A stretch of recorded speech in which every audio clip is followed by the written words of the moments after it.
जब तक मेरी जेब भारी नहीं होगी तब तक मेरा दिमाग हल्का नहीं हो सकता। आप पिताजी की भावनाओं को रुपयों पैसों से क्यों तोल रहे हैं? वो तो सिर्फ इतना कहते हैं, अगर परंपरा अनुसार विदाई ठीक से ना हो शादीशुदा लड़कियों की तो वो अपशकुन होता है। स्वर्ण भवन से तुम लोग निकाल दिए गए, शहर से निकलने की नौबत मेरी आ गई। अब इससे ज्यादा अपशकुन क्या हो सकता है लता? अब बस बहुत हो गई बातें। तुम्हें यहाँ रहना है तो रहो, लेकिन मैं जा रहा हूँ। और इस बार मैं तुम्हें दोबारा लेने नहीं आऊंगा।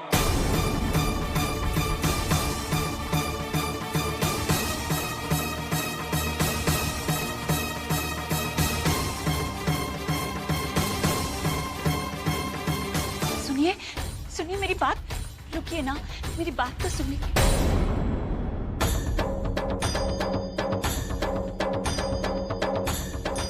शाबाश समरजीत,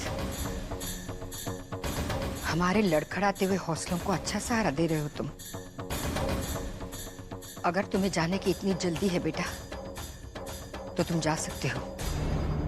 तुम्हें आभा का इंतजार करने की जरूरत नहीं है। पूरा एपिसोड देखिए ZEE5 पर।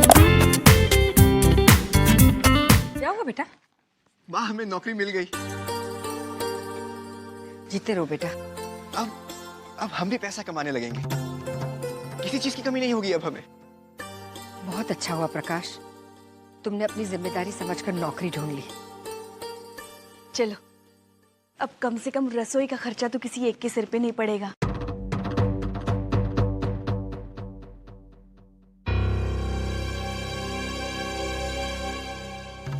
नहीं, मेरे कहने का मतलब ये है दीदी कि अब बेचारा अपनी मर्जी से मिस्सी रोटी, बेसन की रोटी, मकई की रोटी खा तो सकेगा। हम तो इसकी छोटी छोटी इच्छाएं भी पूरी नहीं कर पाते। ऐसी बात नहीं है भाभी। आभा, आगे बेटा, तकलीफ तो नहीं हुई ना बेटा? नहीं माँ, बस बाजार में थोड़ी देर हो गई। अब ये सब सामान थाल में सजा दीजिए। दीदी और जीजा जी कहाँ हैं? अंदर कब से जाने के लिए तैयार बैठे हैं बेटा।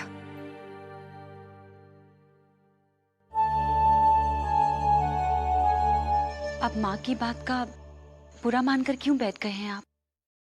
जीजा जी, हमने सुना है आप हमसे मिले बिना जाने की जिद कर रहे थे।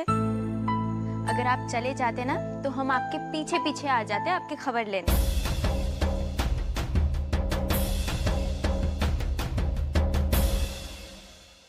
क्या हुआ जीजा जी? वो जरा सर में दर्द है। चलो लता, पिताजी इंतजार कर रहे हैं तुम्हारी विदाई करने के लिए।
ठीक नहीं किया समरजीत ने।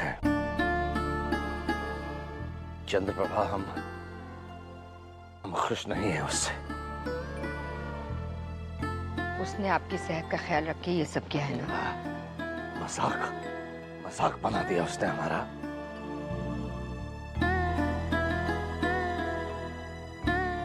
नहीं नहीं, ऐसी बात नहीं है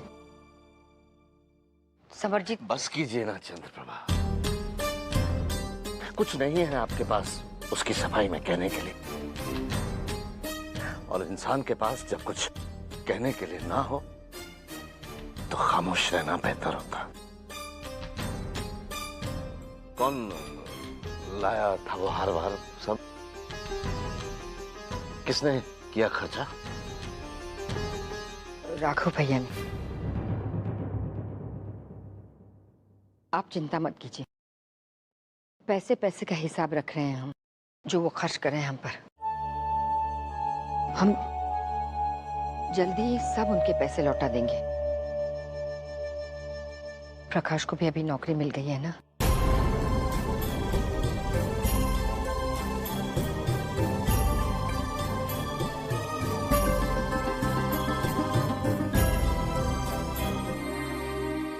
क्या हुआ प्रकाश भैया?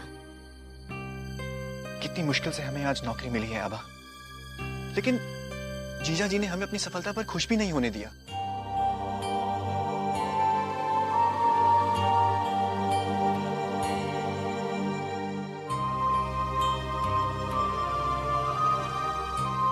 हम बहुत खुश हैं आपकी सफलता पर भैया। हमने कहा था ना, एक दिन आप बहुत बड़े आदमी बनेंगे। वो तो हम बनेंगे ही आभा। हमें ना घर घर जाकर बच्चों की किताब बेचने की नौकरी मिली है। कितना आसान काम है ना ये, क्योंकि बच्चे तो हर घर में होते हैं।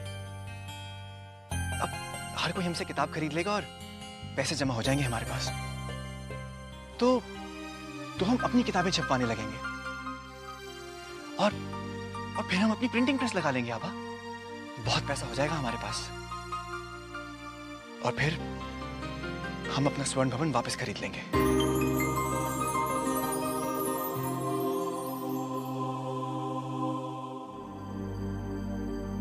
बस लता की याद आ रही है।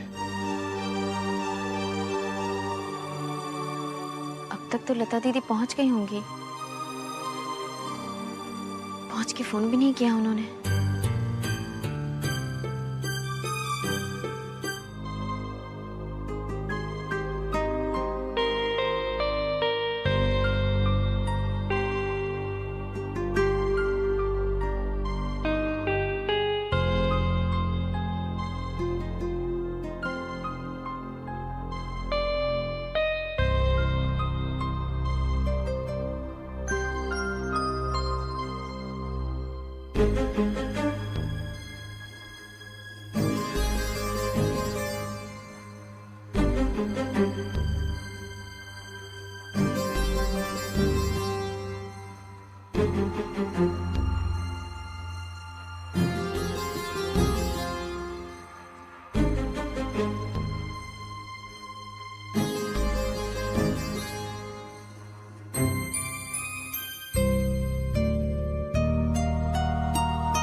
लता,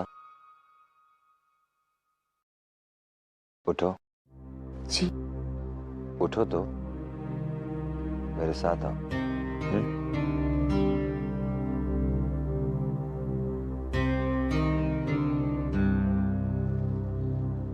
लेकिन इतनी रात को कहाँ जाना है? सवाल मत करो, आओ।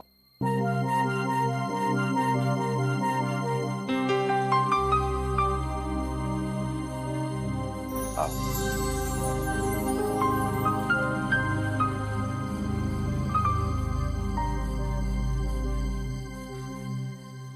आज से तुम मेरे कमरे में नहीं सोई।